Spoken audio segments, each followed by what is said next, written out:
세계정세부에 다시 오신 것을 환영합니다. 여러분, 카미 정권은 세 가지 기둥 위에 권력을 쌓아 올렸습니다. 테헤란의 권력, 마슈하드의 종교, 그리고 타브레의 돈입니다.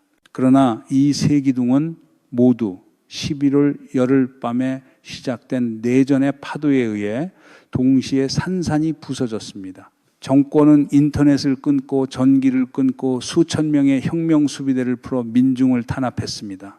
하지만 그들은 민중의 분노와 경로를 막을 수 없었습니다. 이제 밀러들은 더 이상 안전하지 않습니다. 심지어 자기 집안에서도 말입니다. 신정체제의 정당성은 사라졌고 그것은 정권의 종말을 알리는 최후의 징조입니다. 무장력에 대한 독점은 깨졌고 내전은 정권을 향해 되돌아섰습니다. KNA와 이란의 엘리트들에게 이제 선택지는 하나뿐입니다. 집단 탈출. 목적지는 모스크바에 있는 푸틴의 독재자 농장입니다. 이란의 가장 큰 도시들이 점점 정권의 통제 밖으로 떨어져 나가면서 하메와 웰러들의 집단 탈출 계획이 이미 진행 중이라는 강력한 징후와 정보 유출이 나타나고 있습니다. 그곳에는 카메이 자신을 포함해 사기가 완전히 꺾인 자들이 그대로 앉아 있습니다.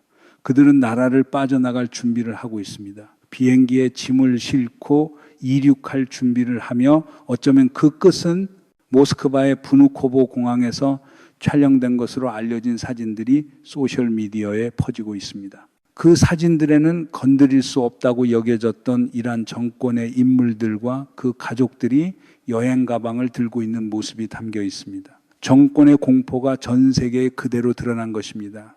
아직 공식적으로 확인되지는 않았지만 이 이미지들은 현장의 현실과 일관되는 논리적 정합성을 보여줍니다. 팔라비 왕세자의 호소에 따라 1,000만 명의 물결이 정권의 혁명 수비대를 짓눌러 세계의 최대 도시를 장악했습니다.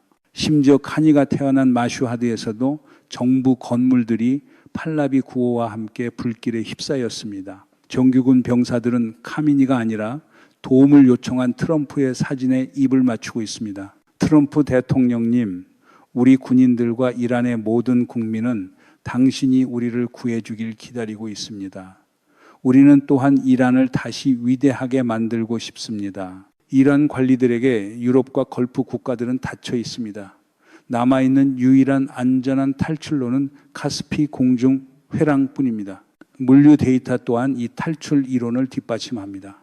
에어카고 위크 잡지의 보도에 따르면 12월 27일부터 테헤란과 러시아 도시 미네랄 보디 사이에는 민간 항공편을 가장한 강한 이동이 이어져 왔으며 IL-76TD 화물기가 사용되었습니다. 이 비행들의 빈도 그리고 트랜스폰더를 끈 채 수행된다는 사실은 이것이 상업 운송이 아니라 긴급 군사 대피 작전임을 시사합니다. 그렇다면 왜 푸틴은 패배하는 정권을 끌어안고 있는가?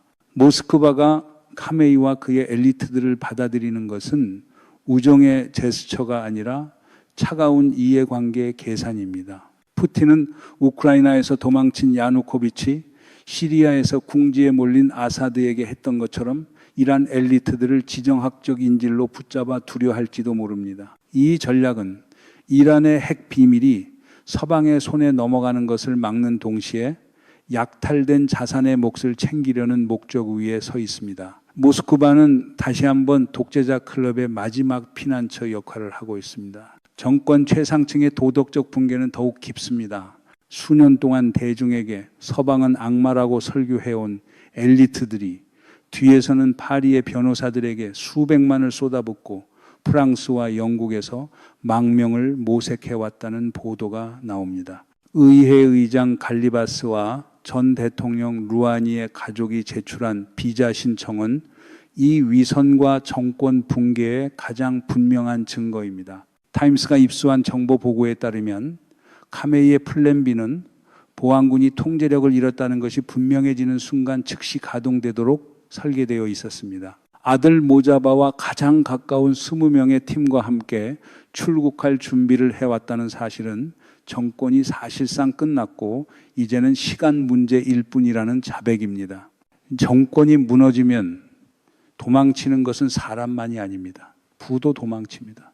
영국 하원 의원 톰 투겐다트가 의회에서 금이 이란을 떠나고 러시아 무기가 들어오고 있다고 말한 것은 벌어지고 있는 일이 단순한 탈출이 아니라 조직된 국가 약탈이라는 것을 공식 출처로 확인해 줍니다. 하지만 우리는 또한 러시아 화물기가 테헤란에 착륙하는 것을 보고 있습니다. 아마도 무기와 탄약을 싣고 온 것으로 보이고 우리는 막대한 양의 금에 대한 보고도 듣고 있습니다. 이 금이동은 카메이가 권력을 유지한다면 마지막으로 사용할 무기 대금입니다. 그가 도주해야 한다면 러시아 망명에서의 생명 보장으로 설계된 담보입니다. 모스크바에 착륙하는 비행기의 무거운 상자들이 단지 개인 소지품일 리는 없습니다. 역사는 독재자들이 몰락할 때 자산 빼돌리기 방식으로 국고를 비워버린다는 사실을 거듭 보여주었습니다. 1979년에 시아 팔라비가 떠날 때 가져갔다고 전해지는 전설적 보물이 오늘날 훨씬 더 큰 규모로 러시아군의 보호 아래에서 재현되고 있는 듯합니다. 이 작전에 사용되는 수단들 또한 매우 수상합니다. 아비아온 시토란스와 루비아르 에어웨이스 소속 IL-76T 항공기가 테헤란에 착륙했다는 사실은 항공업계에서 이미 알려진 전력을 떠올리게 합니다. 아프리카와 중동의 회색 지대에서 무기와 귀금속을 운송해 악명을 떨친 이 회사들의 존재 자체가 작전의 불법성과 비밀성을 입증합니다. 이란 국민이 리알의 기록적 폭락, 인플레이션, 에너지 부족에 짓눌려 있는 동안 지도자들이 나라의 마지막 남은 비축분까지 해외로 빼돌리는 모습은 시위를 불태우는 분노가 얼마나 정당한지를 보여줍니다. 이것은 국민을 배신한 정권의 마지막 헐떡임입니다. 한편 러시아는 이 대피와 보호 서비스를 공짜로 제공하지 않습니다. 크렘린은 이란의 금 보유고에서 큰 몫을 가져감으로써 우크라이나에서의 전쟁 경제를 스스로 자금 조달할 방법을 찾아냈습니다. 그렇다면 왜 정권은 끝까지 싸우는 대신 짐을 싸고 있는가? 답은 워싱턴에서 불어오는 차가운 바람 속에 있습니다. 트럼프 대통령이 이란은 큰 트러블에 빠져 있다. 그들이 사람을 죽이면 우리는 아주 강하게 치겠다고 위협한 발언은 카메이와 그의 장군들에게 단순한 외교적 경고가 아니라 직접적인 사형 선고로 받아들여졌습니다. 그들이 과거처럼 사람들을 죽이기 시작한다면 우리는 개입할 것입니다.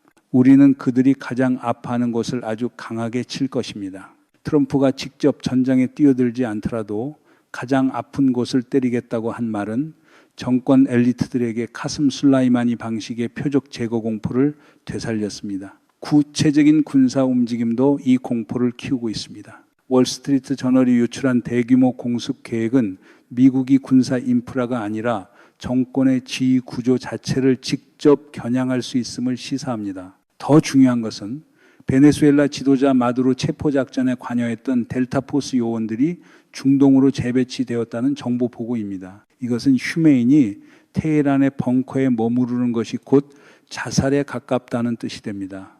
델타포스는 당신이 숨은 구멍으로 들어와 당신을 끌어내는 악몽이기 때문입니다. 기술 데이터 또한 미국이 허세를 부리는 것이 아님을 보여줍니다. 페르시아만 상공에 미국 공군 KC 135 공중급유기가 떠 있다는 사실은 F-35와 B-52 폭격기가 이란 영공 진입 전에 공중급유를 받기 위해 대기 중이라는 가장 분명한 신호입니다. 하늘의 급유기는 우리는 준비됐다는 뜻입니다. 외부 압력과 내부의 대중봉기가 결합되면서 이란 군 내부의 붕괴는 더욱 가속되었습니다. 트럼프의 공격적이지만 분명한 입장은 군 내부의 반대 세력을 대담하게 만들었습니다. 병사들은 가능한 미국 개입을 점령이 아니라 혁명 수비대의 멍에에서 벗어날 기회로 보기 시작했습니다. 이 심리적 붕괴가 정권을 무방비로 만든 마지막 일격이었습니다.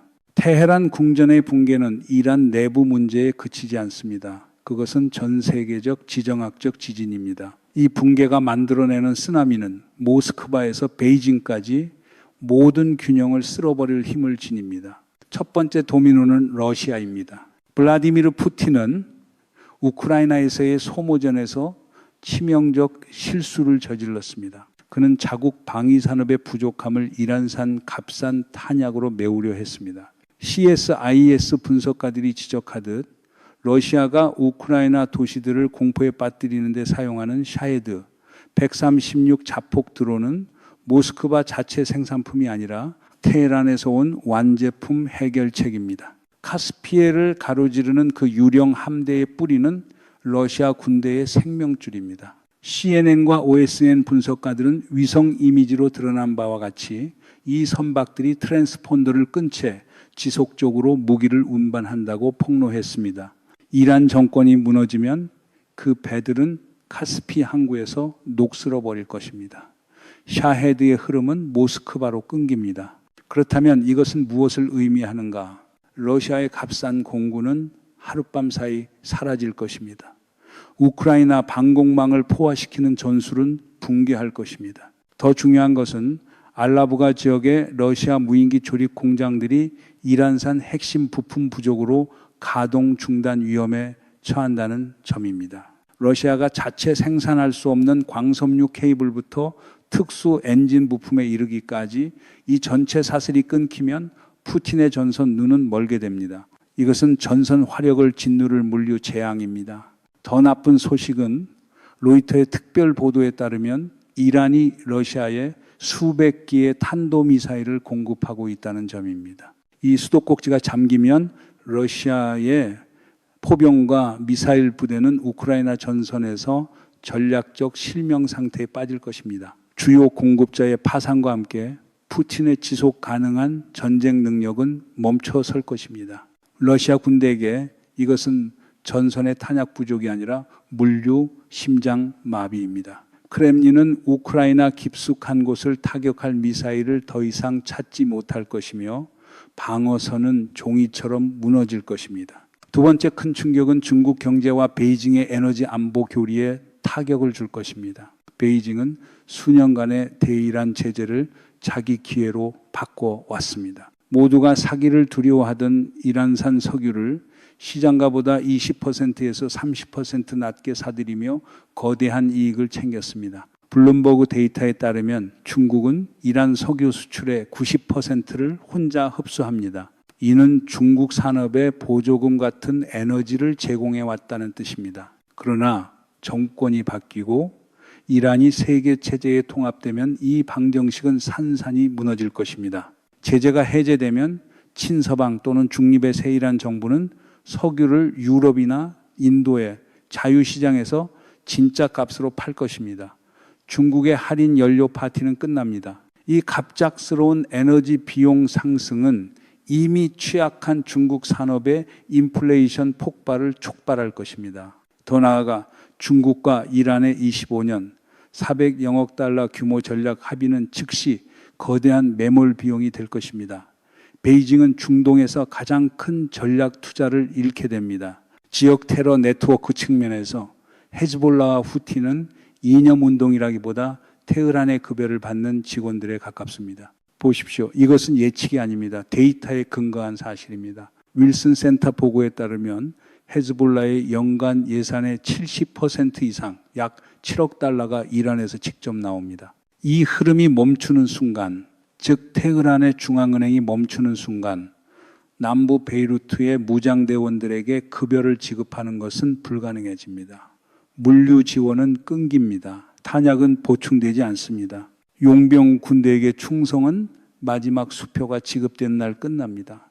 헤즈볼라는 재정적 질식 상태에 빠져 몇 주 안에 작전 능력을 잃게 될 것입니다. 예멘의 후티도 마찬가지입니다. 미국 국방정보국의 보고들은 후티가 사용하는 탄도미사일과 무인기 핵심 부품이 이란에서 온다는 점을 반복적으로 입증해 왔습니다. 테헤란의 물류 책임자들이 자리를 버리거나 정권이 바뀌면 예멘으로 향하던 비밀 보급선은 항구를 떠나지 못할 것입니다. 후티가 가진 첨단 장난감들은 예비 부품과 탄약 부족으로 곧 고철이 될 것입니다.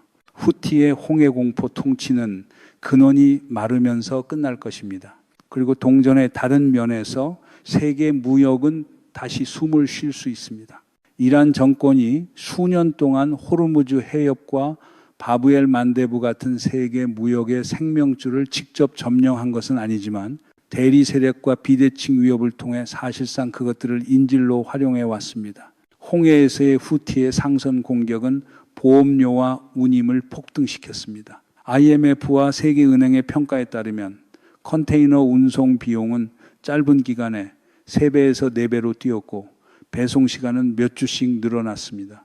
이것은 단순한 물류 문제가 아니었습니다. 전 세계적으로 끈적한 인플레이션을 초래했고 공급망에 우회를 낳았으며 기업들이 추가 위험 프리미엄을 지불하게 만들었습니다. 테헤란 정권이 무너지면 이 협박 메커니즘은 파괴됩니다.